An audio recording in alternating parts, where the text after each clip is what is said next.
When I was younger, I remember planting blueberry plants with my dad. And at that time, they were just a twig, and we were putting them off to the side of our house. I was complaining to him because we had to carry water to them and do all those things about how much work they were when they were just twigs. Why don't we just go to the store and buy us a pint of blueberries? And my dad looked at me and he sat me down the one day and he said, "They're twigs now, but as you keep taking care of them, as they get their roots established, they're going to turn into small blueberry bushes and then they're going to keep growing. And every year they're going to produce a little bit more blueberries than they did the year before. It just takes getting the foundation started, and you'll continue to make blueberries off of that the rest of your life." He didn't use the exact words to me, but he was explaining compound interest to a kid who wasn't smart enough to understand what compound interest was. I had no idea about investing and saving and all of that stuff, but he was putting the foundation about how if you put up a bunch of upfront work, everything you do from there on out will be because of all that work that you put in. Compound interest is often referred to as the eighth wonder of the world from people like Warren Buffett. When I start talking about soils, to me, base saturation is that initial investment. Base saturation is what allows compound interest of everything you do after it. It's going to allow your roots to become easier and better established. It's going to allow your fertility to be a better return on investment for what you put in. The list goes on and on. And we'll dive in to exactly what I mean. Over the past couple of weeks, we've described how soils are made or what they're made of. We've even explained what cation exchange capacity is. All of this was to set the foundation for getting the right physical structure of the soil. The textbook definition of the right physical structure, you see it all the time, it's going to be 45% minerals, 5% organic matter.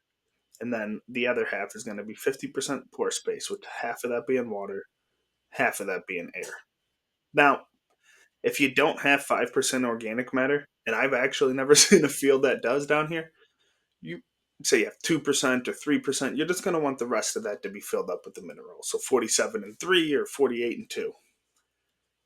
Well, that's the textbook definition that you often see.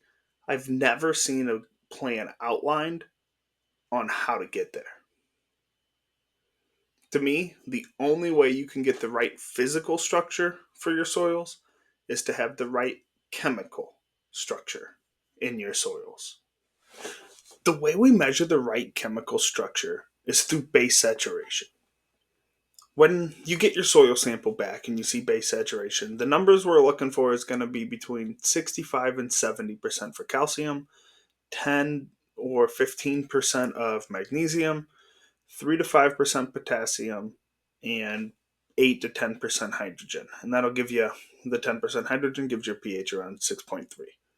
Now, more qualified people than me, they'll have slightly differing percentages of what they're looking for, but the 68 and 12 is usually my starting point. As your CECs get higher, you'll actually want your magnesium to get a little bit lower and your calcium to get a little bit higher. But you always want your calcium and magnesium to add up to 80.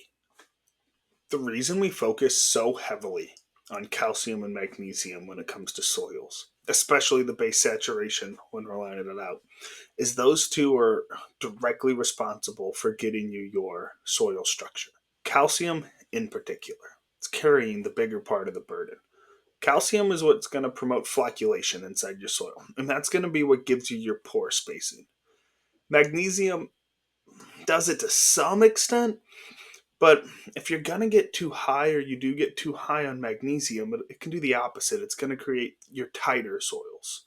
If you have a field or part of a field where you're referring to it as, oh, that has tight clays, or that's a tight clay knob on a hill, those parts are almost always going to be higher in magnesium levels. In fact, probably too high. Instead of the 10 to 12 or 15%, you're probably looking at 18 to 20. And sometimes I've seen soils down here that are even higher than that. We'll dive in on driving those out or raising your calcium percentage and getting them more balanced in the future, or we can do it personally on your farm if you give me a call and set something up.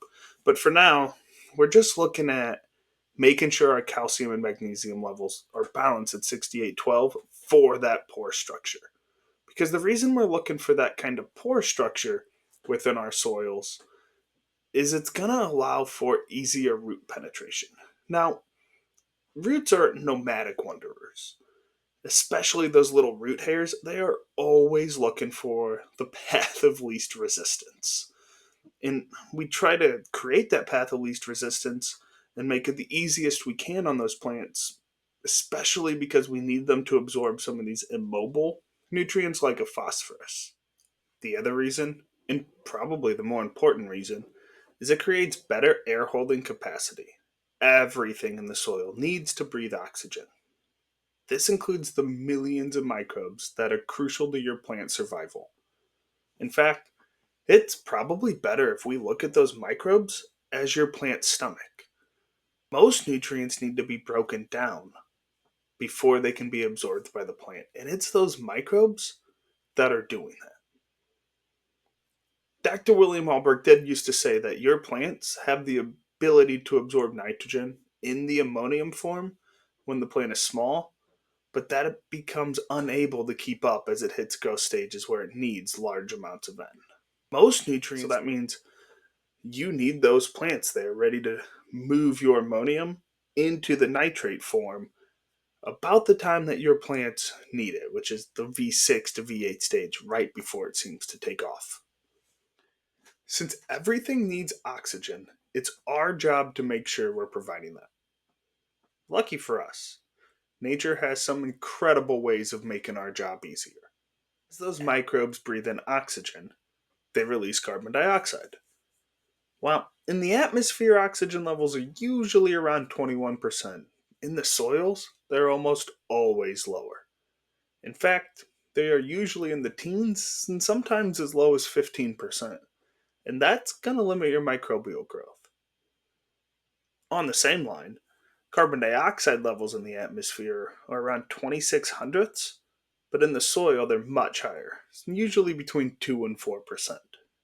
As soil temperatures and barometric pressures change, so does your airflow.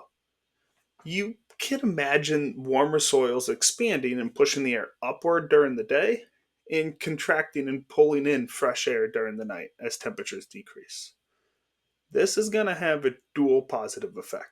The air moving up from the soil is going to be high in your carbon dioxide, which is then absorbed by the leaves on the plants.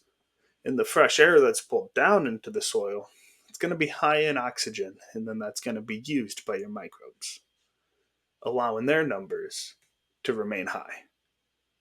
The amount of air that is released and replaced is directly affected by your physical structure, and therefore your base saturation.